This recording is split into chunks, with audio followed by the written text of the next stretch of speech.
Bueno, yo me presento, soy Clemencia Barberiana, me dicen Clemen, trabajo en el INTA, en Cruz del Eje. Cruz del Eje queda en el noroeste de Córdoba, casi que nos caemos con nuestros vecinos La Rioja, y es una zona que tenemos prácticamente todo cultivo en secano y tenemos áreas de riego de diferentes dicas. En ese marco de trabajo hortícola me conozco con Walter, y bueno, ahí comenzamos a organizar algunas capacitaciones para técnicos.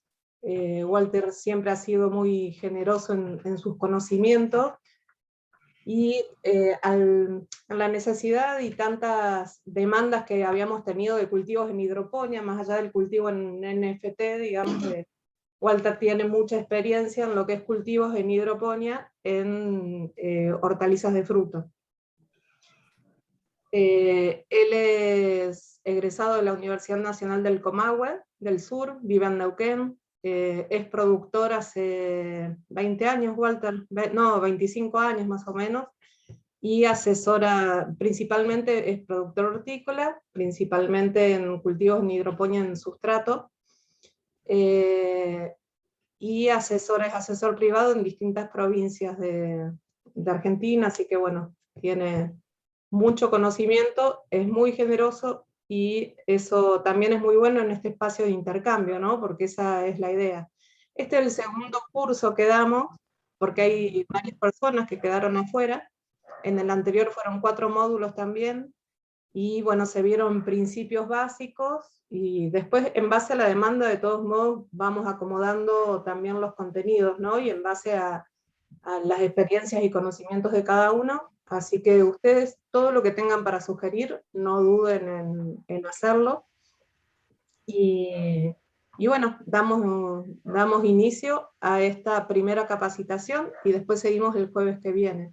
Todas las consultas que tengan, las dudas, lo que quieran aportar, vayan escribiéndolo en el chat. Yo solamente acá estoy de apoyo logístico de Walter, así que ustedes van escribiendo. Lo mismo, cualquier duda me escriben por mail y les voy respondiendo. Bueno, con el otro curso, que todavía lo continuamos, armamos un grupo de WhatsApp, y ahí se fueron sumando y se evacúan dudas, así que eso lo vamos viendo en la marcha. Pronto escriban ahí con total confianza, y nada más, Walter. Si querés arrancar vos. Bueno, Clemen, muchísimas gracias por la presentación, y sobre todo muchas gracias al equipo de INTA por seguir confiando y invitándome a participar en este tipo de capacitaciones. Como dijo Clemen, soy ingeniero agrónomo, vivo en la localidad de Neuquén, me dedico a la horticultura hace 25 años más o menos que estoy en este rubro, y ya van a ser casi 10 años que estoy específicamente desarrollando lo que es el tema de cultivos hidropónicos. Si bien también tengo algunos clientes y también tengo algunos productores que asesoro en lo que es el sistema de NFT, digamos lo más común, que es sustrato líquido, mis mayores años de experiencia, mis mayores años de investigación y desarrollo están puestos en la investigación y desarrollo de cultivos de fruto en sustratos. Específicamente me dedico a lo que es producción de tomate, pimiento, cherry, y últimamente estos años, hace unos 5 años más o menos, que estoy con el tema de frutilla en sustrato. Un poco la idea de estos encuentros, van a ser, como dijo Clemencia recién, van a ser 4 encuentros, 4 jueves. La idea es que yo les pueda contar un pantallazo general de los principales elementos que hacen a esta actividad que es la hidroponía, orientarlos a la gente que tenga por ahí la intención de armar su emprendimiento, para los que ya sean productores, por ahí en mejorar algunas cuestiones vinculadas a lo que es el tema de formulación. Estos encuentros están armados, digamos, articulados por distintas temáticas. La temática que vamos a ver hoy es el tema un poco principales elementos de la hidroponía, ventajas y desventajas, parámetros físico-químicos del funcionamiento de la hidroponía. El segundo encuentro vamos a estar ya más abocándonos al tema de los distintos nutrientes y la nutrición de los distintos cultivos, haciendo más hincapié en los cultivos más comunes dentro del mundo de la hidroponía, que son por lo general cultivos de hojas y algunos de fruta. En el tercer encuentro vamos a estar viendo el tema de que la mayoría de la gente le interesa, que es el tema de formulación, distintos sistemas de formulación, ajustes de fórmula según el estado fenológico de los cultivos. Y el cuarto y último encuentro vamos a hacer un cierre donde vamos a ver todos los conceptos que vimos en estos 3 encuentros anteriores, cerraron lo que vendría a ser la producción más en concreta de distintos parámetros de aplicación. Así que, si les parece, yo voy a hacer primero una presentación que tengo armada como para hacer un disparador de las distintas temáticas, y después al cierre, Clemen va a ir tomando nota de las preguntas, hacemos un ping-pong de preguntas, o bueno, profundizamos sobre algún tema que les parezca más interesante o alguna duda. La idea, como dijo Clemen, es poder que ustedes aprovechen este espacio para preguntar, para sacar dudas, para profundizar en temáticas específicas para los que ya sean productores. Si bien un poco la idea de este curso es de un nivel, si se quiere, por ahí un nivel más inicial, pero no tenemos problemas por ahí, si hay algunas preguntas más específicas de gente que ya esté en la actividad, poder, digamos, abordarlas para poder, digamos, darle un acompañamiento. Así que bueno, esa es un poco la dinámica del curso. Después, como dijo recién Clemen también, armamos un grupo de WhatsApp. Durante la semana vamos a ir compartiendo algunos materiales teóricos para reforzar algunas cuestiones que hacen a la temática de cada encuentro. Por ahí yo les puedo compartir algunos videos que hay hoy en día, por suerte con la herramienta de internet, hay videos muy buenos de distintas partes del mundo para ver, para compartir. Y también seguramente para los que tengan un poquito más de interés podemos mandar algunos materiales de lectura como para poder profundizar en algunas cuestiones más específicas. Así que bueno, voy a arrancar con la presentación. Sí, Clemen. No, que el año pasado te acordás que se hicieron 2 encuentros de hidroponía, que si bien eran en traspatio, eran todos con el sistema NFT, y nosotros pasamos el link, que esos están subidos al link de YouTube de Manfredi, que eso también está bueno para que lo vean. Lo podemos compartir por el espacio, o en lista de difusión, o ustedes nos van diciendo qué es lo que les parece mejor, ahí compartimos el material. Perfecto. Así que bueno, yo voy a arrancar con la presentación. Clemen va haciendo apuntes de las preguntas, y después la idea es que podamos por ahí al final intercambiar a ver qué les pareció. Perfecto.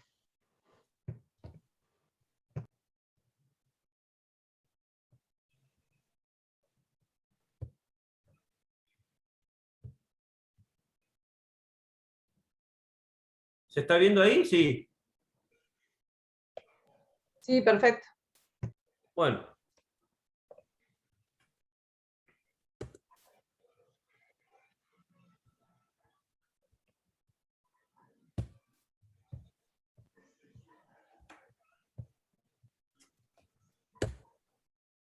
No sé qué se me quedó tildado acá en la primera, a ver.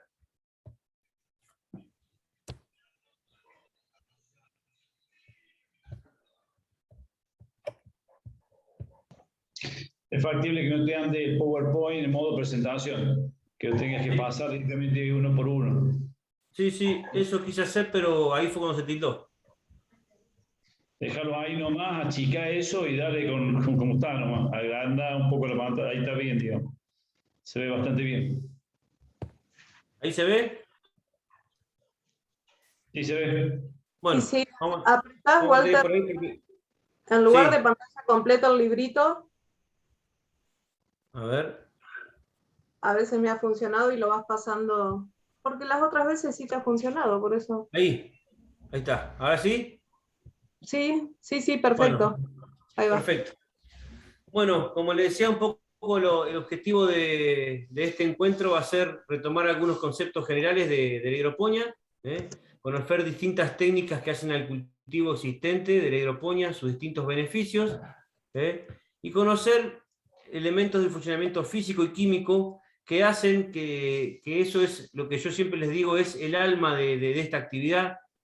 Por ahí muchas veces cuando ya nos vayamos conociendo van a decir qué repetitivo que es este hombre con el tema del pH, la conductividad y la solubilidad.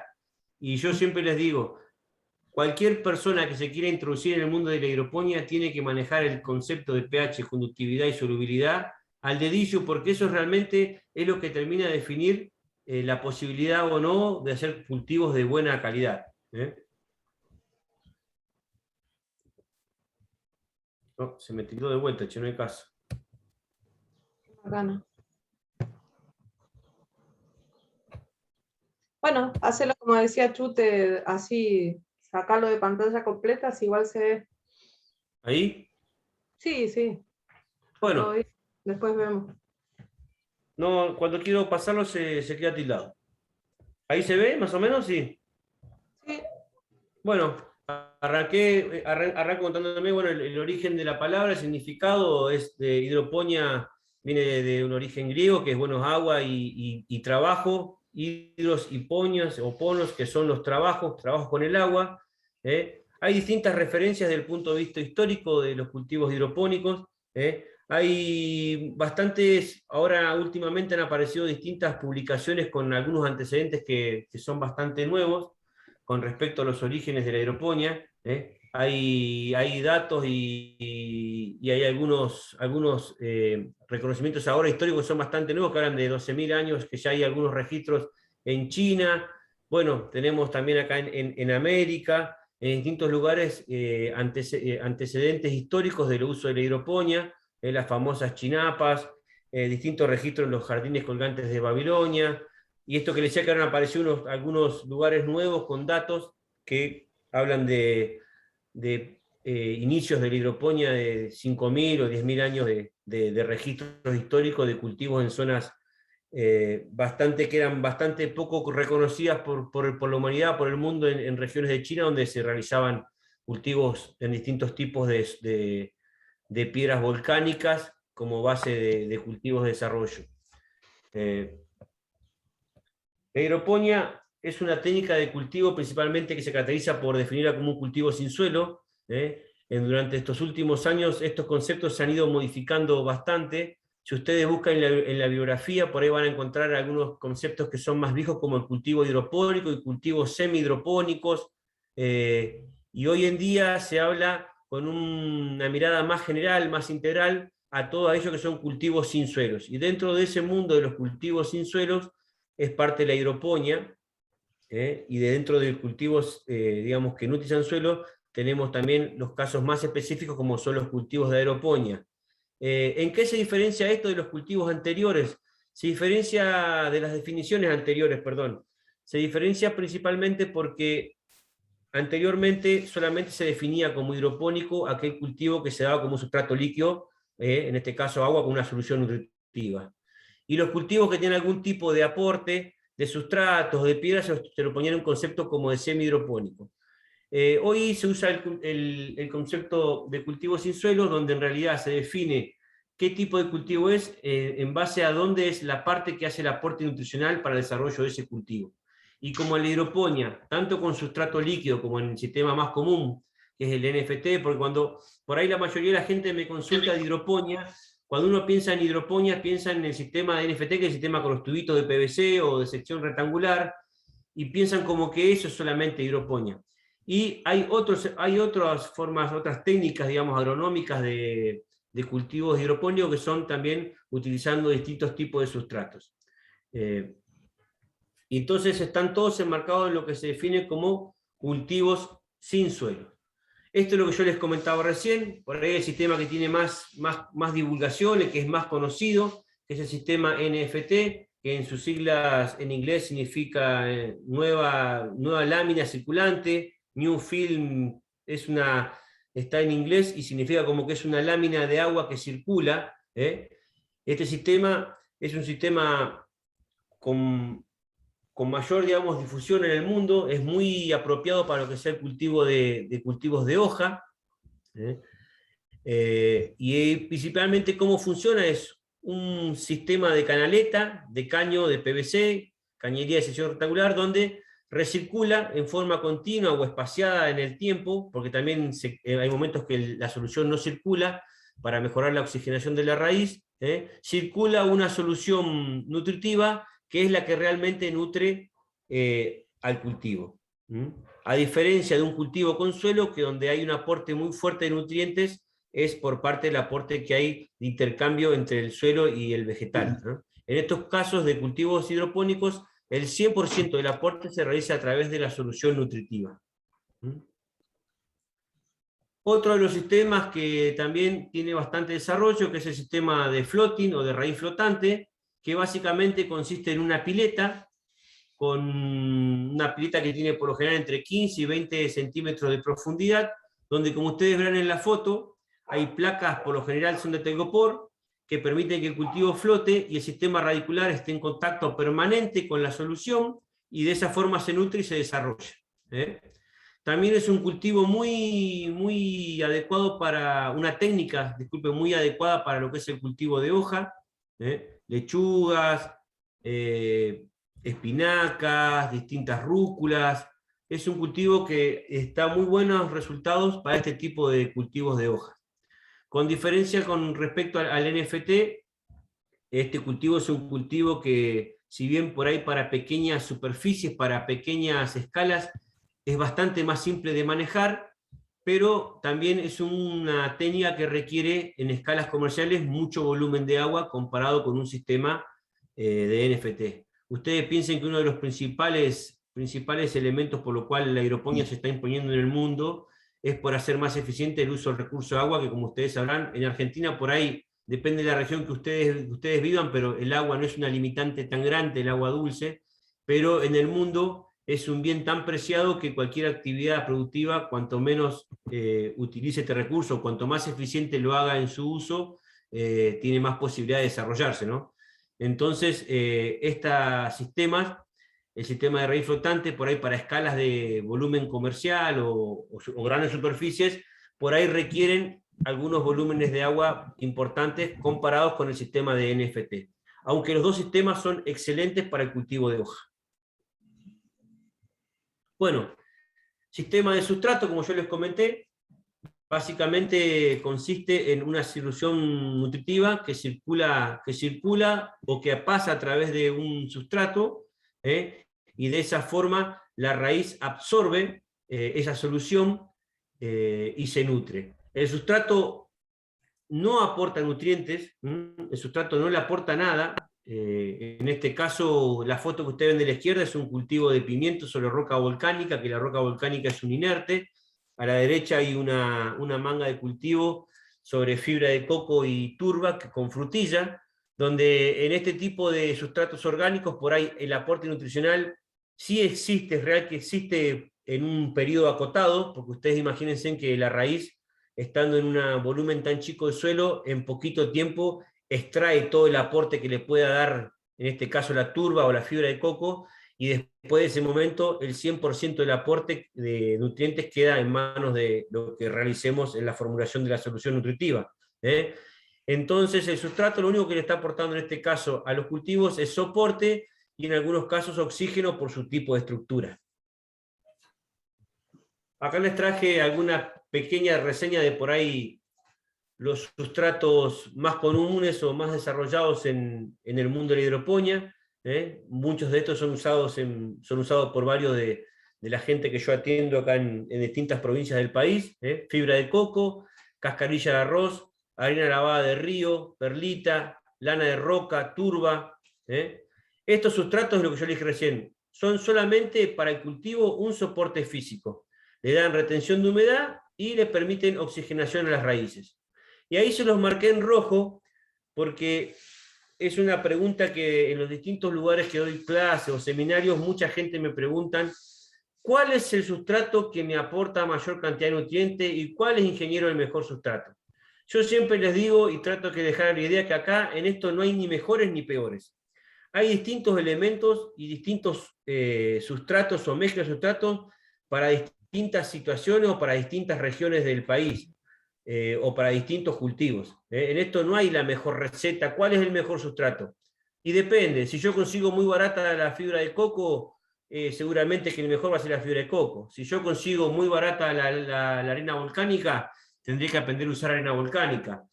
La tendencia hoy en el mundo es usar sustratos compatibles con la región agroecológica donde se realicen los cultivos. Ustedes piensen que, si bien el mayor desarrollo en el mundo de cultivos hidropónicos en sustrato está hecho sobre base de turba y de fibra de coco, para los que no conocen, la fibra de coco viene de Sri Lanka. Hay 4 o 5 islas en el mundo que exportan fibra de coco. La turba de calidad, hay 4 o 5 lugares en el mundo que exportan turba, son recursos que se terminan, y la tendencia hoy en el mundo es dejar estos elementos y buscar elementos que sean más, digamos, más cercanos a la región donde se realiza la producción, y sobre todo que sean sustratos que tengan una mayor durabilidad ciclo a ciclo, ¿no? Porque lo que está pasando en zonas muy grandes como Almería en España, en algunas regiones en Holanda, que después hay una gran discusión con qué hacer con todos los residuos que deja la producción hidropónica en sustrato, qué hacer con todo el sustrato remanente de los cultivos. Y sobre todo, como lo saben, cuando los cultivos, los residuos no son de la misma región o de la región donde se desarrollan los cultivos, todo su tratamiento y su procesamiento se hace realmente muy costosa. Entonces, un poco la idea es empezar a buscar y a desarrollar sustratos o elementos que formen distintas mezclas que sean en el sustrato más compatibles con la región donde se realizan los cultivos. Bueno, acá les traje un pequeño resumen, que esto lo vamos a ir viendo en el transcurso del curso, de estos 4 encuentros. ¿Cuáles son las ventajas que tiene la hidroponía? Que esta es otra de las preguntas que mucha gente me realiza, o que salen después en los grupos. ¿Por cuál es la ventaja de hacer hidroponía? Creo que una de las principales ventajas que tiene la hidroponía es esto de la mayor independencia del régimen climático. Por lo general, cuando hablamos de hidroponía, no el 100%, pero sí el 80 o el 90% de los cultivos hidropónicos se hacen bajo cubierta. Entonces eso nos permite tener algunas condiciones con respecto al cultivo a campo más manejables o de mayor calidad para los cultivos. Nos independizamos de la calidad del suelo. Podemos realizar cultivos hidropónicos en una terraza, sobre un patio de cemento, entonces la calidad del suelo realmente no interesa. Entonces algunas regiones que anteriormente eran marginales desde el punto de vista de la producción, cuando se pensaban su desarrollo sobre suelos de mala calidad, hoy con estas nuevas técnicas pueden ser zonas realmente de mucha productividad. Uno de los elementos más importantes a tener en cuenta al momento de pensar en hidroponía es que hacemos mucho más eficiente el uso de los recursos, el aprovechamiento de los nutrientes. Para que ustedes tengan una idea, las distintas bibliografías hablan que produciendo en forma hidropónica se ahorra entre un 50 a un 60% de los fertilizantes que se utilizan en un cultivo convencional. El recurso agua, como yo recién les decía, yo acá les puse que se ahorra un 50% menos, pero en cultivos, digamos, de sistemas NFT y en sistemas, digamos, muy profesionalizados, muy bien desarrollados, yo les puedo garantizar que un cultivo hidropónico consume tal vez el 15 o el 20% que un cultivo convencional. Con lo cual, imagínense si trasladamos ese número a superficies importantes de escala comercial, la cantidad de metros cuadrados de metros cúbicos de agua que estamos ahorrando.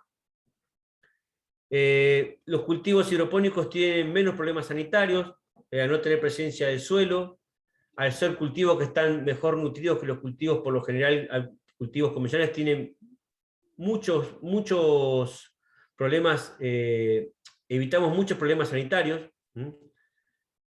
son muy compatibles con todo el uso de productos orgánicos, y evitamos sobre todo lo que es el uso de maquinaria pesada y movimiento del suelo, que son un gasto energético muy grande en todo lo que es el ciclo productivo, ni hablar el tema de la contaminación y mucho menos el tema de los costos de movilización, de mover grandes volúmenes de suelo. Bueno, sin duda pensar en hidroponía sin pensar en la calidad del agua es uno de los principales errores que muchas veces nos encontramos los que estamos trabajando en este tema, ¿no? En el mundo o acá también en Argentina, las empresas o los productores que piensan orientar su actividad a la hidroponía, lo primero que hacen es buscar zonas del país o regiones del país con buena calidad de agua. Un agua de calidad nos permite un correcto desarrollo de los cultivos, y esto es la gran limitante que tiene esto, volviendo, digamos, como recién hablamos de las ventajas. Una de las desventajas es que tenemos que contar sí o sí con agua de calidad, con agua por ahí, un agua que tiene que ser de mejor calidad que si hacemos un cultivo convencional.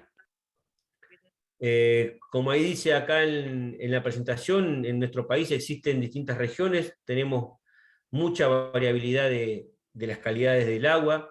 Como todos saben, en estos años con la crisis que hay de hídrica, hay en muchos lugares que ha ido desmejorando la calidad del agua, que eso después lo vamos a ir viendo en las sucesivas clases, pero la calidad del agua por distintas razones se ha ido modificando, y eso hace que muchas de estas actividades de cultivos hidropónicos se compliquen, digamos, su desarrollo.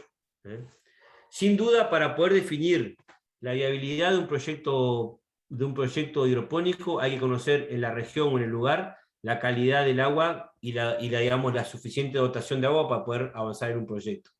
Yo acá les traje unos parámetros para que les quede a ustedes. Esto no hace falta que lo copien porque va a quedar en la presentación que después se las vamos a compartir, pero son algunos de los principales parámetros que se utilizan en hidroponía, o también en realidad este cuadrito está más apuntado a lo que es el cultivo convencional, pero bueno, la mayoría de los elementos de los índices de calidad son compatibles con la hidroponía. Ahora después vamos a pasar a explicar qué son todos estos valores que estamos acá poniendo como limitantes o como valores a tener en cuenta al momento de definir un cultivo hidropónico. Bueno, dentro de la calidad del agua existen distintas formas de evaluar su calidad, de ver su posibilidad de desarrollo para un cultivo hidropónico. Estos se llaman parámetros físico-químicos, y ahora voy a pasar a contarles algunos de estos parámetros que hacen, como yo recién le decía, a la vida y a la posibilidad de poder entender y poder, digamos, ir ajustando un cultivo hidropónico, digamos, de una buena manera, ¿no? Uno de los principales parámetros a tener en cuenta es el pH, que es el potencial hidrógeno. El potencial hidrógeno es la expresión de la magnitud química que nos da el grado de acidez o alcalinidad del agua. ¿Qué significa esto? Cualquier sustancia, cualquier elemento que a ustedes se le ocurran, tiene una determinada calidad en cuanto a su condición de acidez. Vieron que yo la vez pasada les decían, shampoo de pH neutro. Y vos decís, qué bueno, me lo voy a comprar. ¿Qué será que tenga pH neutro? Bueno, tiene una cierta condición de acidez, que es la neutralidad. El pH se mide de 1 a 14, y el valor neutro, el punto intermedio, la neutralidad es el valor de 7. ¿Eso qué significaría para el mundo de la química o para el mundo de la hidroponía? Que es un valor intermedio, es un valor neutro, es el valor de pH que tiene el agua destilada, y las soluciones, después las soluciones o los distintos compuestos van modificando sus valores. En cuanto ácidos son, el número se achica, una solución ácida está más cerca de 1, y una solución muy alcalina se denomina, que lo podríamos pensar como una similitud cuando está un poco más salada, más salina, más alcalina, está más cercana de 14. Entonces, ¿qué es el pH? El pH es la cantidad de acidez que tiene, en este caso, una solución. ¿Y para qué nos sirve esto? Esto nos sirve para entender cómo se van a comportar los distintos elementos nutritivos de una solución, como dice acá en la presentación, los diferentes iones presentes de una solución, y cómo tenemos que darle esta condición de acidez a la solución para que esos elementos estén disponibles para la solución, para que estén disponibles para la planta. ¿Por qué? Porque el grado de acidez de una solución va a definir cuán disponibles estén los distintos elementos nutritivos para la planta. Yo sé que esto por ahí al principio no se entiende, pero ahora en las próximas presentaciones los vamos a ir terminando de cerrar este concepto, que es importantísimo. Entonces, acá está medio repetitivo. Potencial hidrógeno, está repetido. Vamos a esto que los quería mostrar. Fíjense esta lámina. Si esto no queda claro, ahora cuando cerremos la presentación lo vamos a retomar. Fíjense esta lámina que les traje, esta presentación, fíjense cómo pone el nitrógeno, el fósforo, el potasio, el azufre, el calcio, el magnesio, todos los elementos que después vamos a ver en la etapa de nutrición de los cultivos, que son los elementos que nutren al cultivo, los elementos con los cuales en distintas etapas de cultivo y en distintos momentos de cultivo hacen a todo el desarrollo del cultivo. Fíjense cómo la línea que representa el nitrógeno, que diferencia al fósforo o al potasio, fíjense cómo se pone más gruesa o más finita. ¿Qué significa? Significa cuando está más gruesa es que está más disponible para la planta, y cuando se pone más finita hacia los extremos es que está menos disponible para la raíz. Entonces, ¿qué significa? Significa que el nitrógeno, por ejemplo, su valor óptimo de pH para que esté más disponible para la planta es entre 6 y 7,58. Este es el rango donde el nitrógeno está más disponible para la planta. El fósforo entre 6,5 y 7,5, el potasio a partir de 6 hasta casi 12, 13, el azufre a partir de 6,5 está más disponible para la planta.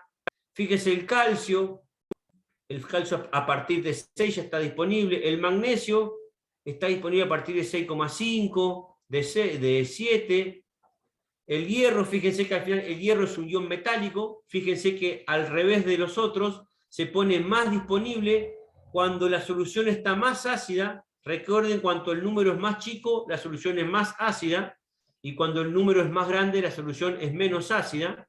Para que usted tenga una idea, la Coca-Cola, que tanto toman, tiene un pH casi de 3, 2,5, 3. Por eso dicen que la Coca-Cola te come el esmalte de los dientes. El limón, el jugo de limón anda en rangos de 4,5, 5, los vinagres andan en 5, 4,5, depende del vinagre.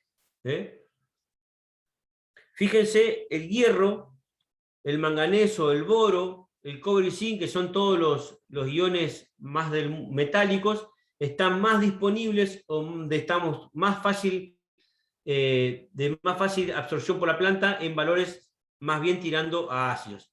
Y fíjese el caso del boro, que el boro es el único elemento que tiene esta característica, que está muy disponible en pHs ácidos y muy disponible en pHs alcalinos. El cobre y el zinc está bastante disponible en pHs ácidos y neutros, y el molibdeno en valores cercanos a la neutralidad. ¿Sí?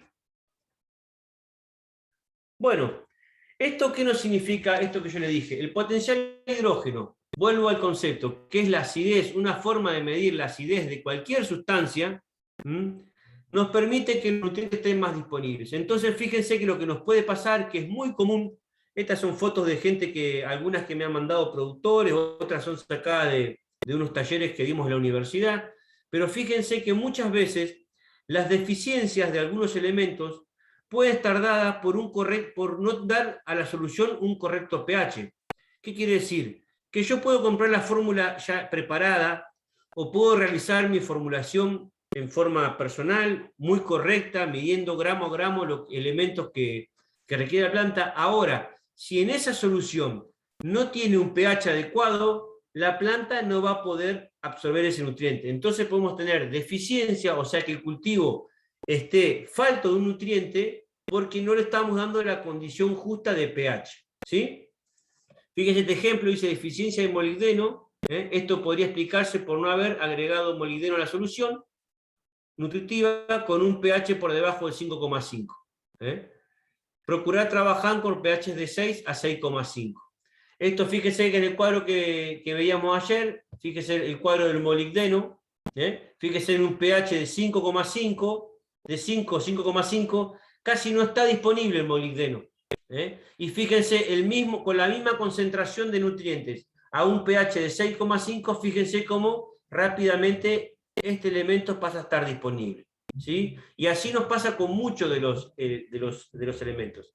El más fácil de divisar, que seguramente cuando los que ya están en la actividad, o los que se vayan a dedicar a la actividad, el más fácil de divisar y de aprender a ver rápidamente es el hierro, porque el hierro, con muy poquita variación de pH, nos empieza a traer problemas en cuanto a su disponibilidad.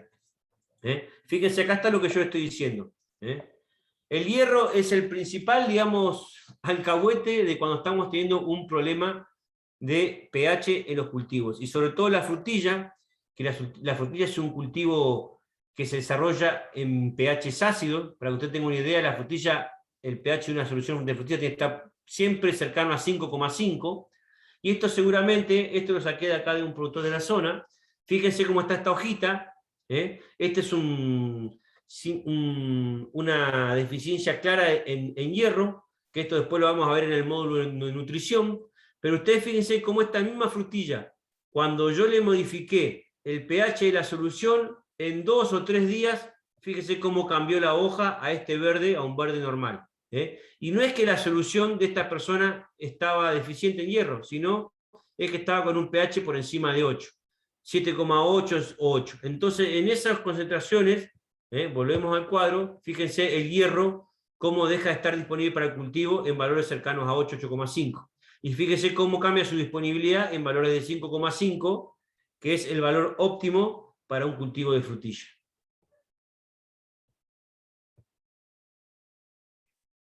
Bueno, otro de los elementos muy fácil de observar, de divisar, es el magnesio. A la diferencia del hierro, ustedes fíjense que en esto ese color pálido, amarillento, es más homogéneo, y después con el tiempo ustedes van a ir aprendiendo, lo van a diferenciar. Es distinto la deficiencia, cómo se ve entre las nervaduras. El magnesio es un amarillo más esfumado, como más en degradé. La falta de hierro es distinta, es más marcada. En el hierro quedan las nervaduras más verdes, oscuras. Es fácil de diferenciar.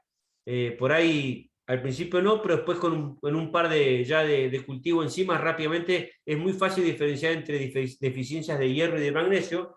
Y también lo que tiene de bueno el corregir el pH. Este es un cultivo de rúcula en sistema de NFT.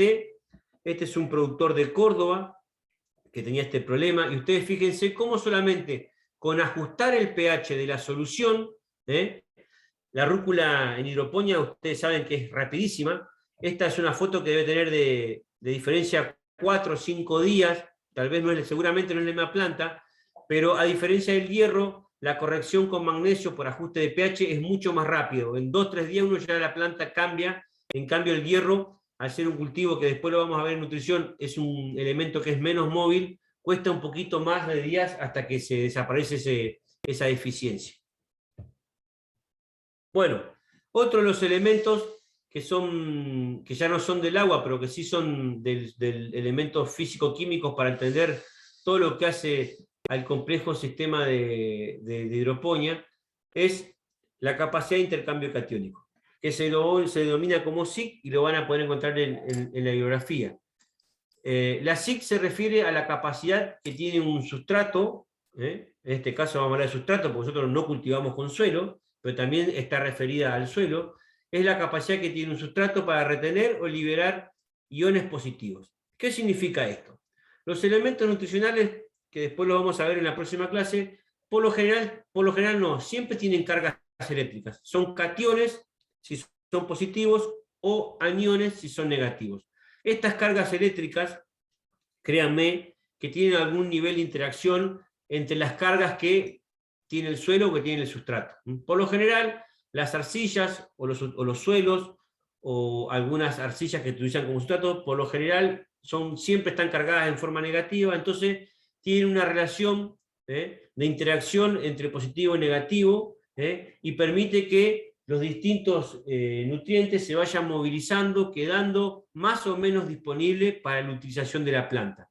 Esta capacidad de intercambiar iones positivos o cationes es lo que se denomina capacidad de intercambio catiónico. ¿Y para qué sirve este concepto? Este concepto sirve para saber, cuando nosotros estemos preparando un sustrato para hidroponía, cómo vamos a tener que ir preparando las distintas soluciones para que estos elementos queden disponibles para la planta y no queden retenidos en el sustrato. En este juego también, después lo vamos a ver, en este elemento de la capacidad de la relación de intercambio catiónico, también tiene un rol muy importante el pH de la solución, porque el pH de la solución también tiene una interacción con las cargas eléctricas de los distintos elementos, que es un poco lo que yo les expliqué recién, que después vamos a terminar de cerrar el concepto en la anteúltima clase, cómo todas estas cargas eléctricas, y en este caso el pH, interactúan en la solución o en el sustrato para ir poniendo de mejor forma los elementos disponibles para la utilización del cultivo.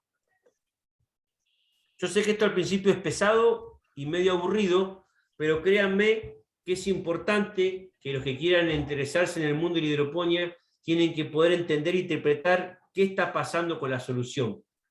Porque es muy fácil armar las soluciones, es muy fácil pesar gramo a gramo, copiar recetas, pero para que una solución funcione y para que un cultivo se desarrolle correctamente, es muy importante que le podamos dar todos estos parámetros físico-químicos en forma correcta.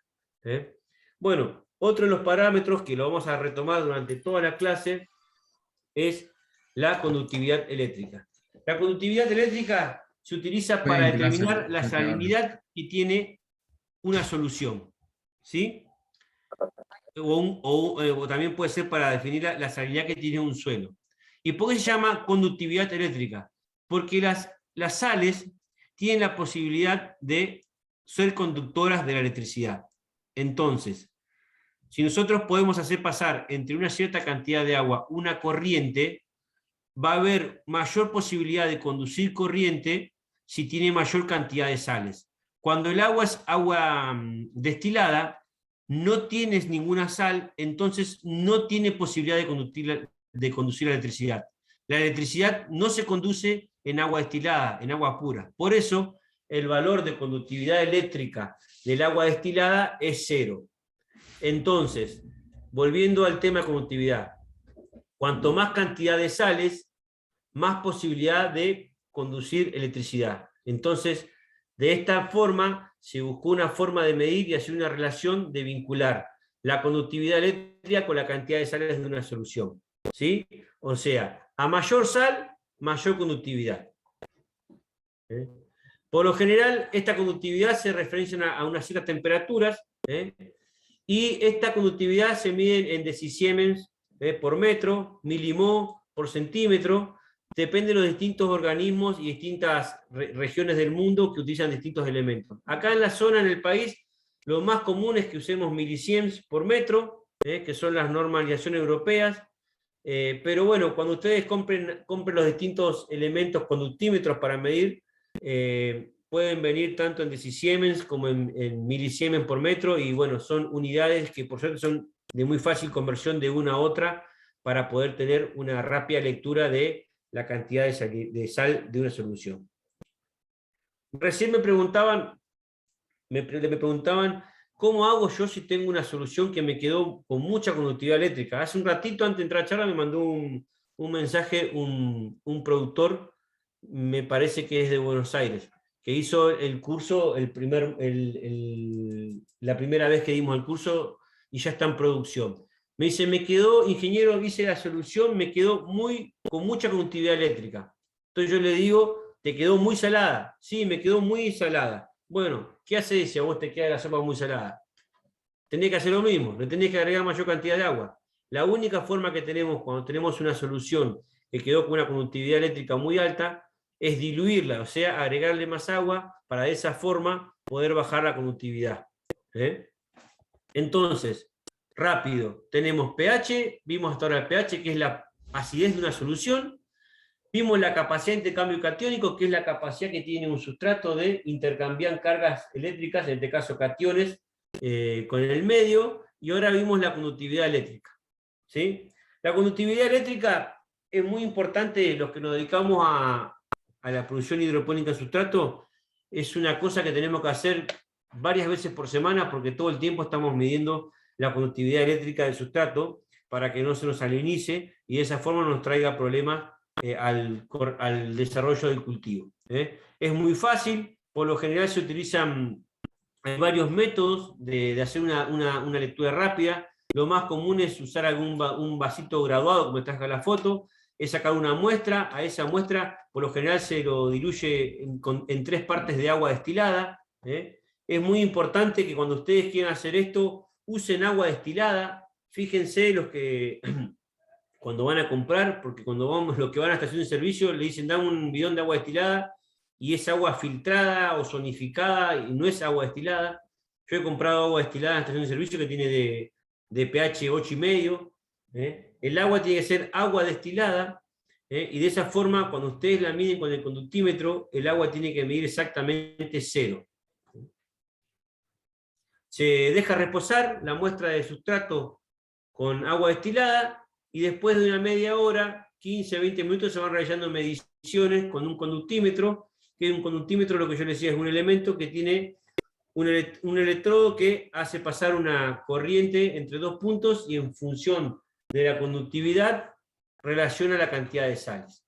Yo acá les traje unos valores para que ustedes tengan una idea de qué estamos hablando cuando hablamos de valores de conductividad, y cuando hablamos parece, no, hay cultivos que se bancan mucho más la sal que otros, es realmente eso así, hay cultivos como el tomate, fíjense el brócoli, que se desarrollan normalmente con conductividades de 2,5, 2,8, que son valores bastante ya elevados para lo que es el mundo de la hidroponía. Fíjense una lechuga, anda en valores de 1,3, puede ser un poquito más alto, 1,5, 1,6. Fíjense la frutilla, que es uno de los más delicados. La frutilla es un cultivo que hay que tratar que nunca pase la conductividad de 1,5. Ya a partir de esos valores empieza a tener merma la productividad. Y no es que el cultivo con conductividades más altos que los valores de referencia, el cultivo se va a secar o se va a morir. Lo que va a pasar es que el cultivo va a empezar a perder porcentaje de producción.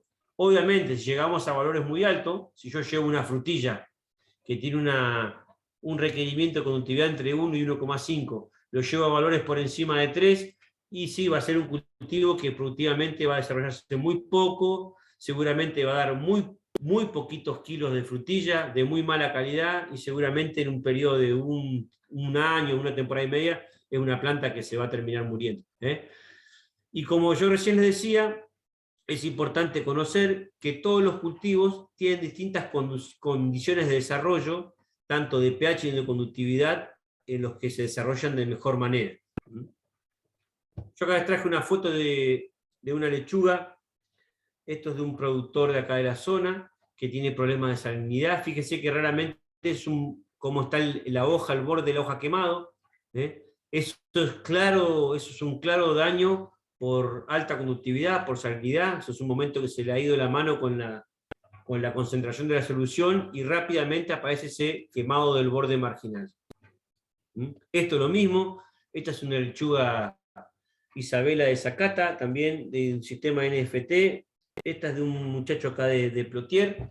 Fíjense cómo cuando empiezan a haber problemas de conductividad, enseguida empieza a aparecer ese bordecito de la hoja quemado, que es el típico síntoma de problemas de salinidad de conductividad.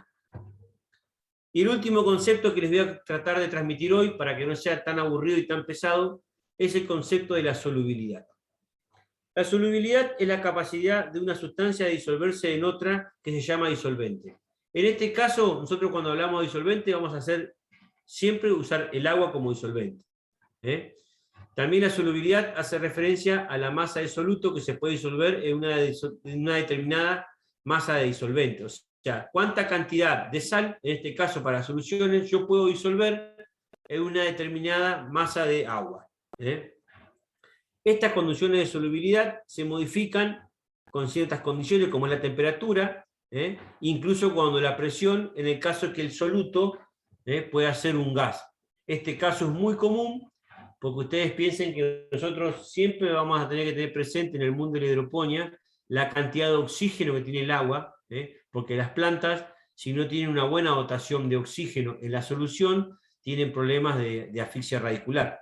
Por eso hay distintas técnicas para mejorar la cantidad de oxígeno en agua, y también se utiliza esto de que yo decía, de circular la solución y parar 15, 20, media hora para que la raíz tenga mejor posibilidad de oxigenarse. Esto con un ejemplo muy común, como les decía la clase pasada, cuando ustedes preparan en su casa un té, le ponen con el agua caliente 2 o 3 cucharadas de azúcar, lo que les guste, y ustedes van a ver rápidamente cuando el té se empieza a enfriar, que empieza a aparecer en el fondo de la taza depósitos de azúcar. ¿Eso qué es lo que está pasando? Es que al bajar la temperatura del agua, disminuye la capacidad de disolver azúcar, entonces el azúcar vuelve a su estado sólido. En En el caso de las sales es lo mismo. Nosotros cuando después hablemos de solubilidad, siempre hablamos de una solubilidad a una temperatura constante. Cuando hablamos de hidroponía, por lo general siempre tratamos de que la solución esté por debajo de 20 grados de temperatura, que es bastante difícil, pero en esas condiciones de temperatura es que hablamos de los parámetros de solubilidad. Bueno, no todos los solventes son agua, pero nosotros específicamente usamos un solvente polar como es el agua, que nos permite principalmente disolver las sales, que son el elemento nutritivo de los cultivos. Y acá lo que dice que el término de solubilidad se utiliza tanto para designar el fenómeno cualitativo del proceso de disolución como para expresar cuantitativamente la concentración de las soluciones. ¿Qué significa esto? Que también podemos saber que van a haber soluciones que son más solubles que otras, porque eso después lo vamos a ver en la clase de formulación, donde es importante conocer cuál es la calidad o cuál es la capacidad de disolverse de cada una de las sales, para de esa forma ir permitiendo que se vayan disolviendo en el agua, en la solución, de forma más pareja. Entonces también la solubilidad habla de la característica cualitativa de una sal, de su facilidad para disolverse en agua. Y después con el tema de los gases que recién hablamos, es muy importante que ustedes piensen que el agua aporta los nutrientes y también aporta el oxígeno que requieren las plantas para desarrollarse. Entonces, una solución sin oxígeno es una solución que tiene un montón de problemas para que la planta se desarrolle. Por lo general tenemos problemas de podredumbre del sistema radicular. Valores por debajo de las 4, las 5 partes por millón de oxígeno traen un montón de problemas. Eso después, quédense tranquilos que lo vamos a retomar en la clase de soluciones. Pero es importante que ustedes tengan presente este elemento que es la solubilidad. Después acá les traje de todo esto que hablé recién, de pH, conductividad, solubilidad, capacidad de intercambio catiónico. Hay formas de medir esto, hay distintos aparatos, que por suerte ahora con el tema de distintas actividades que se han desarrollado, el auge de estos productos, de estos elementos son de muy fácil acceso, se consigue muchísimo. Yo siempre les contaba a los grupos de los chicos de la facultad, cuando yo terminé la facultad, habían 2 o 3 personas en toda la facultad que tenían un conductímetro. Era un elemento carísimo, muy difícil de conseguir. Un conductímetro digital de bolsillo nosotros lo miramos pasar como ve pasar una moto. Y hoy en día, con el boom de la cerveza artesanal, con el tema de cosas traídas de China, hoy es un elemento de muy fácil acceso, vale entre 3.000, 4.000 pesos. Obviamente que hay equipos hasta de 40, 50.000 pesos, pero hoy, para una actividad jovista, una actividad de escala pequeña, por 3.000, 4.000 pesos se puede conseguir conductímetros y pHímetros de excelente calidad. Antiguamente, yo me recibí en la facultad en el 2001, no fue tampoco hace tanto. Realmente conseguir un pHímetro para nosotros era algo bastante difícil. Medíamos con la cintita que viraban el color. Pero hoy en día es bastante fácil armarse este equipo. Bueno, y ya lo último, para que no sea tan aburrido, les traje esta foto para comentarles esto, que una correcta desarrollo de un cultivo hidropónico va a estar dado por una correcta digamos, interacción entre estos elementos que vimos recién. Y sinceramente les digo, esto que vimos recién, que por ahí es pesado porque para algunos no están acostumbrados a esto que es química, es lo más importante dentro de lo que es el desarrollo de la hidroponía. Poder entender la interacción entre el pH, la conductividad eléctrica y la solubilidad es lo que termina de definir que nosotros tengamos la capacidad de corregir errores, de entender qué está pasando en la solución, entender qué está pasando en la solución y entender cómo modificar la disponibilidad de los nutrientes en distintos momentos de cultivo en función de modificar parámetros físico-químicos de la solución. Sé que parece medio trabado, pero realmente es así. Nosotros podemos modificar parámetros de disponibilidad de distintos nutrientes de la solución modificando los parámetros físico-químicos dentro de los márgenes que nos permite el cultivo.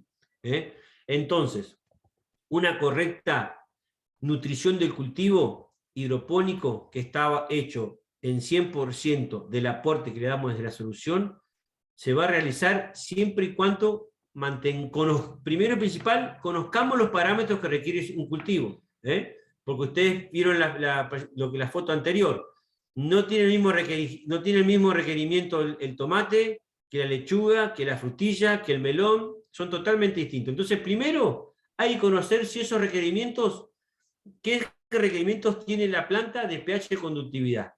Después hay que saber si esos requerimientos son homogéneos en todo el cultivo o si en base del desarrollo del cultivo esos parámetros se van modificando o no. Ya les adelanto que sí.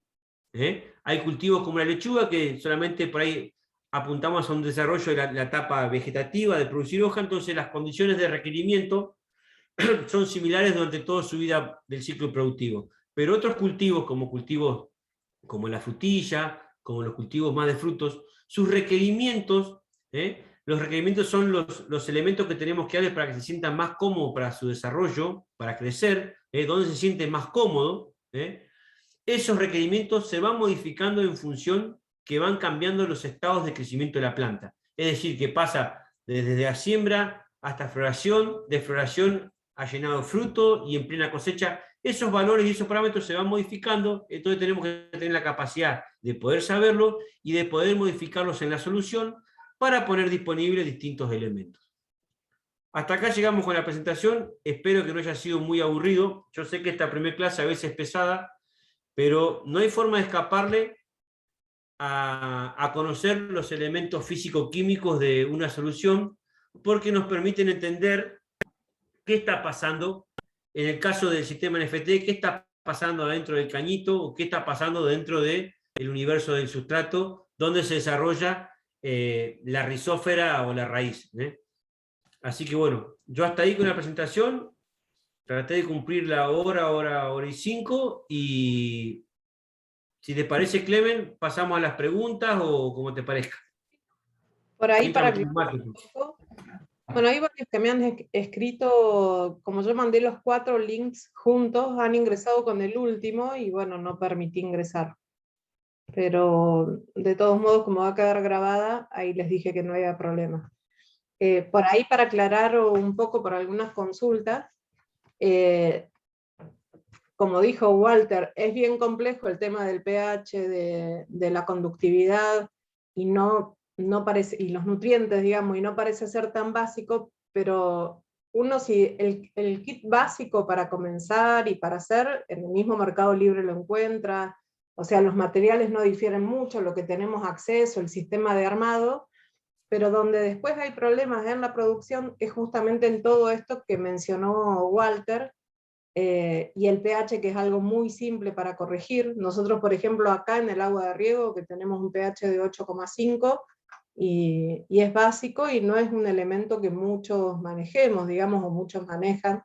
Nosotros sí, lo medimos todo el tiempo, y al ser tan intensivo en hidroponía, más todavía influye. Entonces, por ahí respondiendo un poco, es por eso que hacemos tanto hincapié en esto, y por eso que Walter comenta de que es aburrido y todo.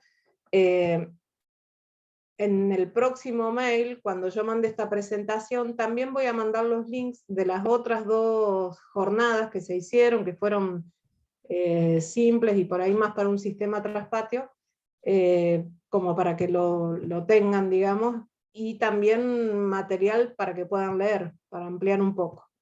Sí, yo por ahí, viendo un poco las preguntas del chat, yo sé que todos quieren ir a los bifes directamente, todos decir, ¿cuántas plantas pongo? ¿Cuánto crece? ¿Cuántos metros miden los caños? Eso lo vamos a ver, quédense tranquilos que eso lo vamos a ver en las últimas clases, lo vamos a ver eso, vamos a charlar sobre el tema de cómo armar un sistema de NFT, cuánto es la pendiente, todo eso lo vamos a ver. Ahora, sinceramente, si ustedes no entienden esto, si no terminan de mencionarlo esto, no es magia. O sea, yo recién le contaba a Clemen que estoy asesorando mucha gente, y por ahí con esto del boom entre la mezcla de lo que fue la pandemia, de estar en tu casa y de buscar alternativas para hacer cosas y de invertir, mucha gente va, se compra el kit, pone las plantas y larga la solución, Y sí, los primeros 4 o 5 días está hermoso, pero al quinto día, cuando hay modificaciones de pH de conductividad, se acabó la hidroponía. Entonces, yo entiendo por ahí la gente dice, ¿cuántos metros cuánta lechuga por metro cuadrado? ¿Cuántos litros de agua? ¿Cuántos metros de caño? Eso lo vamos a ver. Ahora, si ustedes no pueden entender qué está pasando en el cultivo en función de analizar el pH y la conductividad y la solubilidad de una solución, difícilmente pueden llevar un cultivo medianamente exitoso adelante. Lo de la cuestión, esto que dice Clemen, es tal cual así, armar los caños, cada cuánto va el agujerito, eso yo se los paso, les mando un link, lo buscamos en internet, hay por todos lados. Pero para que realmente una actividad llegue a buen puerto, hay que poder entender qué está pasando con el cultivo, porque no es poner lechuga y largar el agua y después a juntar la lechuga. Hay que entender qué está pasando en la solución, que en realidad es la forma que tenemos de alimentar y desarrollar un cultivo. Te leo las preguntas que Pablo, bueno, hizo al principio, la diferencia entre usar caños o bateas, qué cultivo tiene mayor rédito económico. Yo las leo todas juntas y después de última, Pablo, vos podés abrir el micrófono y hablar. ¿Dónde podemos sacar datos de rendimiento por metro cuadrado y rendimiento por cultivo? Y el vivero, cómo se puede organizar en zonas, en sectores, entiendo, de distintos cultivos. Si es posible las bateas en estantes, si estas se realizan de madera y plástico, y cuál es el costo de los nutrientes, que eso lo vamos a ver en la clase que viene. Pero bueno, esas son todas las preguntas que hizo Pablo. Pablo quiere hacer la maestría en una sola clase. Mirá, voy a tratar de acordarme todo. La diferencia entre NFT y sistema de floating básicamente está dada porque son sistemas de producción agronómica totalmente distintos en cuanto a cómo funciona. Uno es una batea con una profundidad de 20 centímetros de profundidad, 20 centímetros, 15, 20 centímetros, donde el cultivo flota y al contacto de la raíz con la solución se nutre y desarrolla. El otro es un sistema de una solución circulante que circula en forma permanente o casi en forma permanente, pero tiene momentos de descanso donde a través del circulado hacemos contactar la solución con la raíz para que se desarrolle. La principal diferencia, si vos me decís que querés hacer lechuga o cultivos de hoja, son los dos, andan excelente. Creo que el cultivo en floating inicialmente a una escala pequeña es más fácil el manejo, pero también en condiciones que no son adecuadas, cuando la temperatura es muy alta, una vez que sube mucha temperatura de la solución, el oxígeno deja de ser soluble o es menos soluble, entonces hay problemas de oxigenación, requiere mayor cantidad de agua, las bateas pueden ser en el suelo o elevadas. Yo conozco 2 productores acá en Mendoza muy, muy grandes que tienen las bateas, o sea, las bateas están en el piso, en realidad son pozos rectangulares con polietileno de 400 micrones y ahí hace el cultivo. Son 2 técnicas muy difíciles, muy distintas. Yo siempre les trato de decir, no hay cosas mejores o peores. Hay distintas técnicas para distintos objetivos, para distintos lugares. O sea, de movida, el sistema NFT, desde el punto de vista del manejo, creo que inicialmente es un poco más complejo. El nivel de inversión creo que es más elevado, inicial, y requiere menos, pero requiere mucha menos cantidad de agua. El sistema de floating tiene menor inversión inicial, pero requiere mayor cantidad de agua, por ende requiere mayor cantidad de nutrientes para hacer mayor volumen de solución, y los resultados con los dos, bien manejados, es excelente. Tengo excelentes productores de lechuga en floating y excelentes productores de floating de lechuga en NFT. Son 2 sistemas que andan muy bien. ¿Cuál es mejor? Son distintos. Después otra pregunta, el tema de cuál es lo más rentable. Eso. Y eso depende mucho del mercado, de la demanda que vos tengas, del nicho que vos encontrés. O sea, yo, por ejemplo, me dedico a hacer tomate porque acá en un momento el mercado estaba saturado de lechuga, entonces yo me dediqué a hacer tomate porque había más demanda en el mercado. ¿Cuál es más rentable? No te puedo decir, porque eso depende mucho de tu mercado, del nicho que vos quieras hacer. La lechuga es en sistemas de NFT bien manejado, es un cultivo que es muy rentable porque tiene muchos ciclos por año. Pensá que una lechuga en sistemas NFT en promedio entre 35 y 50 días la está sacando, con lo cual tranquilamente puede sacar casi 8 o 9 ciclos por 8 o 9 ciclos por año de lechuga, que es un lindo número. Lo mismo la rúcula, y también el costo de las semillas es menor. Claro, la rúcula, hay varios, por eso te digo, ¿cuál es el mejor o cuál es el más rentable? No sé. Eso depende mucho de la estrategia comercial que vos tengas. Y después no sé qué otra pregunta me olvidé. El rendimiento, de dónde podemos sacar el rendimiento por metro cuadrado y por tipo de cultivos, y la organización del invernadero en diferentes sectores, en diferentes zonas. Bueno, eso después eso lo vamos a ver, los rendimientos, eso lo vamos a ver en la última clase. Pero eso es muy variable. O sea, podés buscar en bibliografía, pero es muy variable. Yo, por ejemplo, en tomate estoy sacando 28, 29 kilos de tomate por metro cuadrado. De pimiento estoy sacando 15, 16 kilos de pimiento por metro cuadrado. En frutilla, ponerle que 1 kilo 100, 1 kilo 200 por planta por año. Pero eso varía mucho del manejo. Pero después lo vamos a ver en la última clase, pero eso realmente creo que varía mucho con el nivel de conocimiento, con la experiencia, con la infraestructura, con un montón de elementos que hacen a... Vieron que hacer números para endulzar la cuenta es fácil. En papel y lápiz es difícil que un número no cierre. Después las condiciones reales de cultivo, las condiciones se modifican.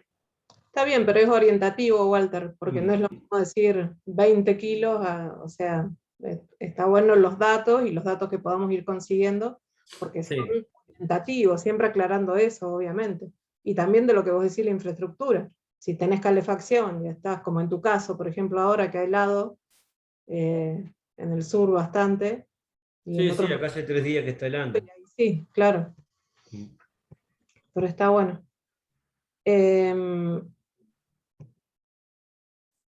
Sigo, bueno, y lo otro, la sectorización esta del invernadero. Y la cantidad, si eran 5 litros de agua por metro cuadrado, si está bien, esa es la otra pregunta. 5 litros por... Eso no sé qué... No sé qué... De agua por metro cuadrado de cultivo. 5 litros de agua por metro cuadrado de cultivo. Si está bien esa cantidad. Pero pasa que eso es muy relativo, no sé de qué me está hablando.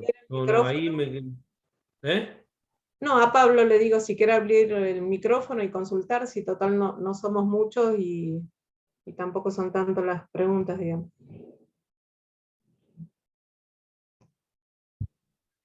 ¿Ahí me escuchan? Ahí sí, perfecto. Perfecto. No, te confundiste, Clemen, era el punto 5. O sea, lo fui dando. Cuadrado por cultivo, claro, eso es lo que yo no entendía. Perfecto, dale. Claro. El punto 5 dice o pregunta sobre la cantidad de litros de agua a tener en cuenta, pensando en el tamaño del tanque, por metro cuadrado de cultivo. O sea, si tengo un invernadero de 100 metros cuadrados, por decir algo, ¿cuánta cantidad de agua necesitaría tener para esos 100 metros cuadrados de cultivo? Está bien. Bueno, ahí lo que va a depender, Pablo, es si estás hablando de sistema NFT, si estás hablando de sistema de floating, si es sistema de sustrato, si es cultivo de lechuga, si estás hablando de tomate o estás hablando de pimiento, de frutilla. Eso... Estoy evaluando la posibilidad de decidirme por NFT o floating, y en cultivo de... podría ser rúcula, podría ser lechuga, no sustrato. Mi idea nunca fue algo con sustrato. Estamos hablando de cualquier... Mira, más o menos la cuenta más fácil que se hace para calcular y dimensionar un tanque para cultivo es pensar en tener en forma permanente medio litro de solución por planta. O sea, si vos tenés un tanque de 1000 litros, podés estar teniendo 2000, 2200 plantas en cultivo.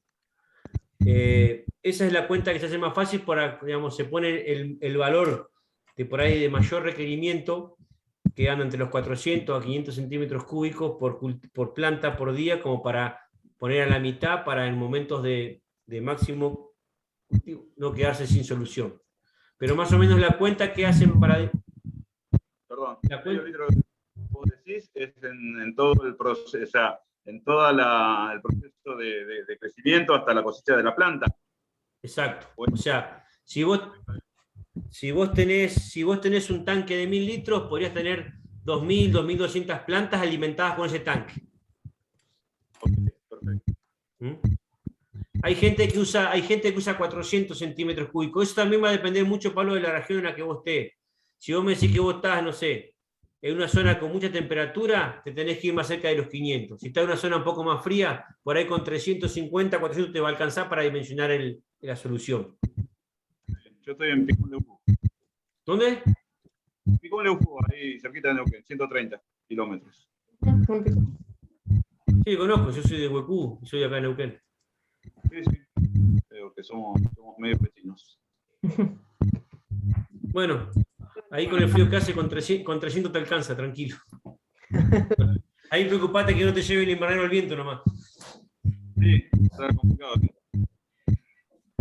Bueno, te agradezco por ahora con las preguntas estas. Yo ya me siento conforme, la respuesta que me diste te agradezco mucho y bueno, seguiré con el curso.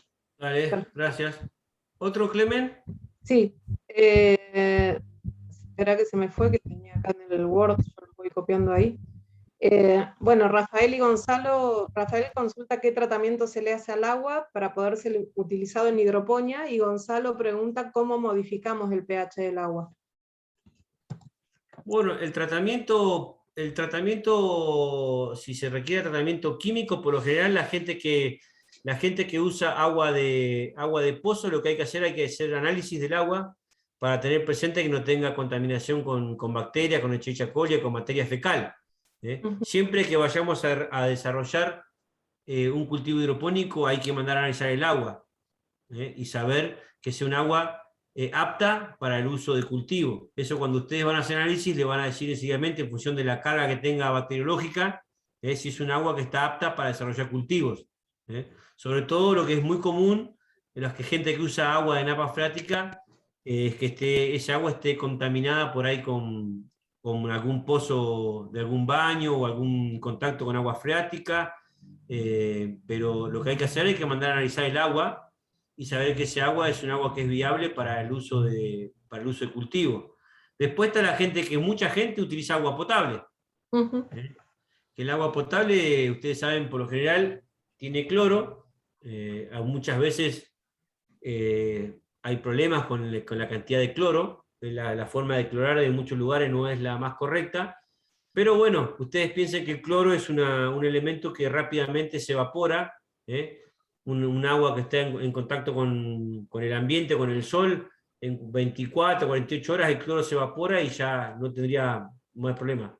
Si los valores de cloro están dentro de los valores normales de consumo humano, no van a tener mayor problema para producir. Ahora el problema puede ser, como nos ha pasado con Clemen, hay una zona de Córdoba que se les va la mano con el cloro y tenga muchos problemas al cultivo.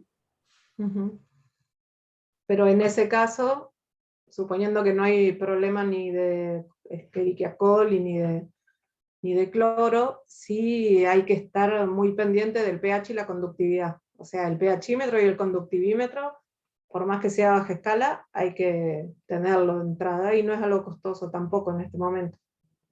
Exacto. Esa es la forma de acondicionamiento. Y después, para bajar el pH, es la otra pregunta, Walter. Y bueno, por lo general para bajar el pH se utiliza ácido. Ácido fosfórico. Por ahí, si estamos en una escala muy doméstica, de producción, como dice Clemen, traspatio, cosas a una escala muy general, se usa vinagre blanco, vinagre de alcohol. En el mundo ya más, a una escala más de producción, de escala comercial, lo más común es usar ácido fosfórico o ácido nítrico para bajar el pH.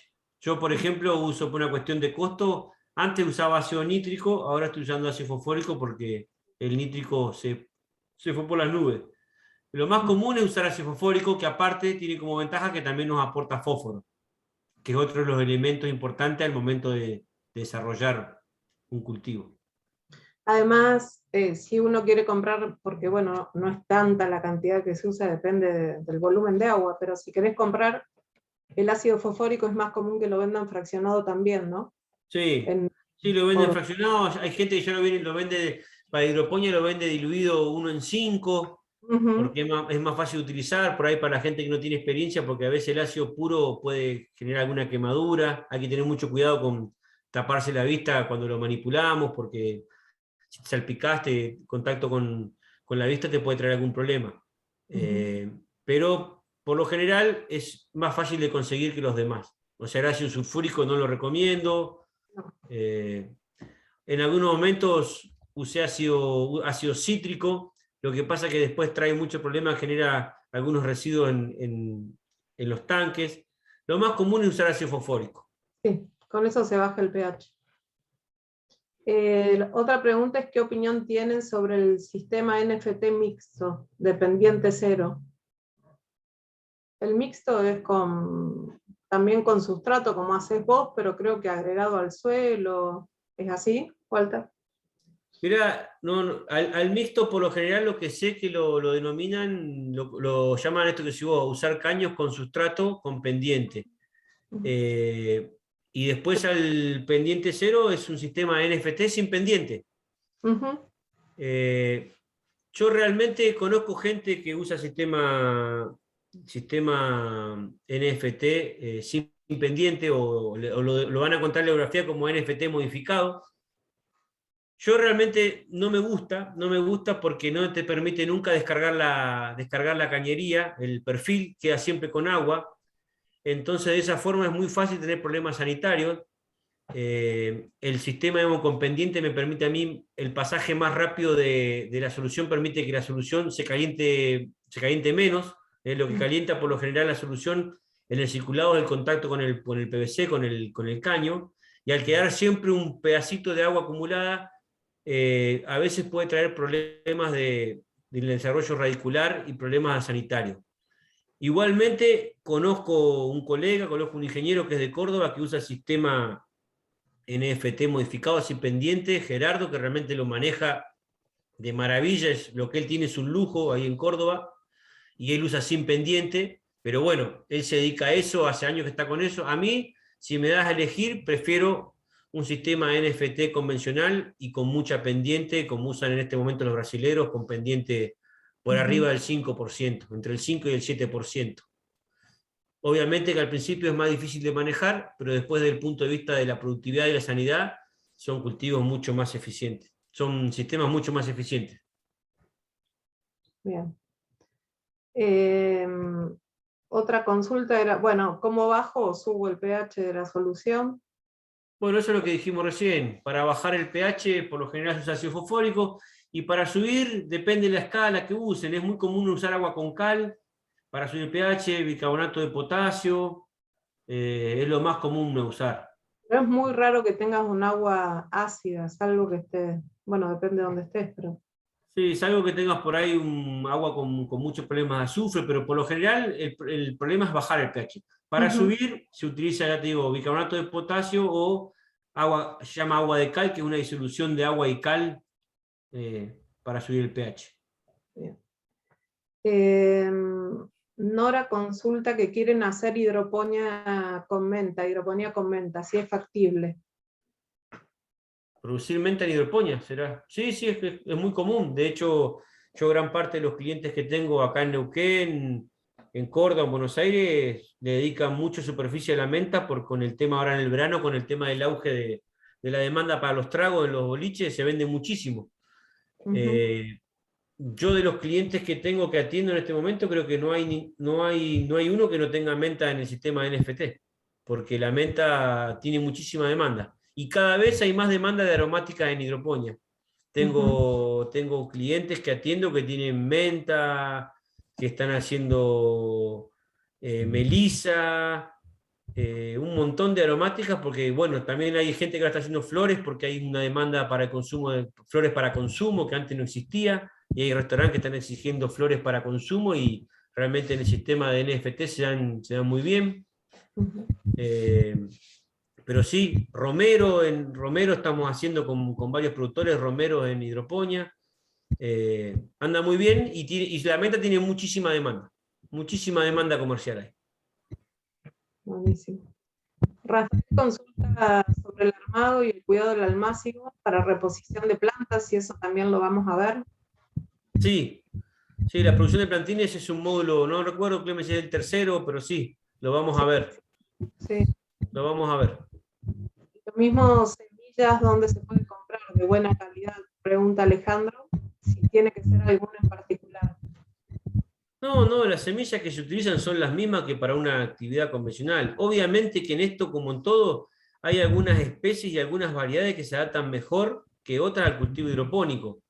Eso está claro que es así y ya hay varias empresas que se dedican específicamente al tema de producción de semillas para hidroponía. Ahora, después de eso, se puede usar cualquier semilla de la que ustedes usaban antiguamente para hacer cultivos convencionales, para cultivo hidropónico. No hay ningún problema.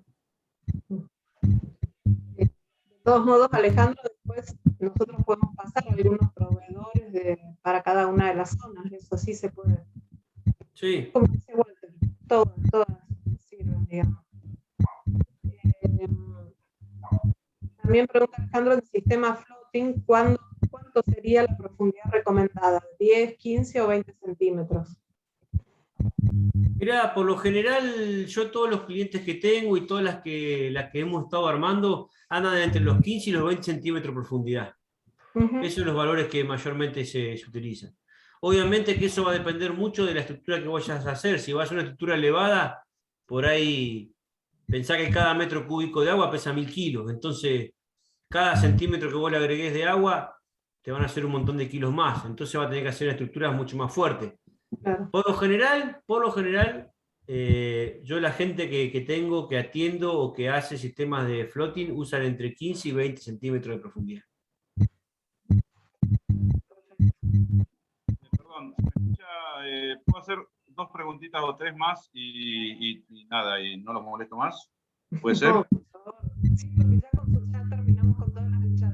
Así que pregunta tranquilo, Pablo. Sí, dale, Pablo, preguntá. Bueno, en el tema del floating, ¿existe la posibilidad de hacer bateas, de hacer como estantes, separados obviamente a una distancia como para que le llegue luz a la de abajo? Me imagino dos niveles de bateas, para en una misma superficie duplicar la superficie de producción. ¿Eso es posible? O sea, ¿sabés de que exista o es imaginación mía? Mirá, Pablo, no, nunca lo vi porque vas a tener mucho problema de sombreado. Claro, O sea, bueno, vas a tener mucho problema de sombreado y pensar en estructura. 1,50 m separada una de otra. No te escuché. Suponete que tengas una batea separada una de otra, no sé, a 1,30 m, 1,50 m. O sea, no estoy pensando en bateas a 30 centímetros de distancia. Sí, lo que pasa es que el sol te va a entrar de arriba y en invierno tenés 30 grados de inserción solar, vas a tener sí o sí una sombra de proyección muy amplia. Vos pensás que el problema de limitación de luz lo vas a tener en otoño y en primavera muy grande. No lo vi nunca y aparte después tener problemas que pensás qué estructura vas a tener que hacer para aguantar la cantidad de kilos que estás hablando. Sí, obviamente, no, sí. Pensá que esto que yo te digo, un metro cúbico de agua son... No te escucho, Sí, no te escucho, Pablo. Sí, que es mucho peso, digo, ya lo tenía en cuenta, pero quería saber si vos lo... Es mucho peso. De hecho, para hacer sistemas, fíjate que en sistemas de NFT, que sí he visto sistemas de NFT en estanterías, hasta 4 estantes he visto, sí o sí, y son caños que están separados 15 centímetros, tenés que sí o sí suplementar con luces LED entre nivel y nivel porque no te alcanza el sol. Así que imagínate en una batea, no tenés posibilidad. La otra pregunta casualmente tenía que ver con eso. ¿La iluminación artificial es necesaria o no? No, no es necesario, eso no es necesario. Ahora, en distintos momentos del año, obviamente que te puede mejorar algunas condiciones agroecológicas de baja luminidad, pero no es necesario. O sea, yo de hecho, yo que tengo media hectárea de invernadero con hidroponía, no tengo luces LED. Pero hay momentos en el año que me falta luz, y lo sé, pero no le pongo luces LED. Perfecto. Bueno, y te hago la última pregunta. Pensar en cero pesticidas y agroquímicos, o sea, literalmente cero. O sea, no, en hidroponía no se usa ningún tipo de pesticida, nunca, jamás. Lo único que se usa es la solución nutritiva y nada más. ¿Es así? No, no es así. No, eso no es así. Sí te puedo decir que la realidad es que usás tal vez menos de un 30, menos de un 50% que en un cultivo convencional. Cuanto vos mejor manejes el sistema de hidroponía, vas a tener menos problemas sanitarios. Eso es así. Cuanto mejor esté manejado el sistema, vas a tener menos problemas de enfermedades, menos problemas de plagas, menos problemas de todo. Ahora, hay momentos en el cultivo que sí o sí va a tener que hacer aplicación de algún producto. Ahora, sí es verdad que es muy común en los que hacemos hidroponía usar productos de muy baja toxicidad, usar productos que se llaman productos de banda verde, que son productos casi de carencia cero, porque el cultivo al estar bien nutrido te permite utilizar un manejo distinto, pero no conozco gente que haga un cultivo hidropónico sin una aplicación de fitosanitarios, no conozco. O sea, siempre es por ahí, que haces, comparado con el convencional, muchísimo menos, pero se hacen. Eliminar todo lo que es suelo, digamos. Entonces todo lo que, Ya hemos bien, usar herbicidas, claro, por el suelo, y después te digo, si la planta está correctamente nutrida, es como una persona que está bien alimentada, se enferma mucho menos. Eso es así. Sí, la buena nutrición. no es que no, pero lo común en un sistema grande es que se utiliza. Bueno, listo, me queda claro. Yo, nada, me tengo que ir ahora y quería nada, hacer esas preguntas antes de irme. Así que nos vemos la clase que viene. Listo. Y yo creo que con esto también ya terminamos, Walter, porque ya Bueno. fueron todas las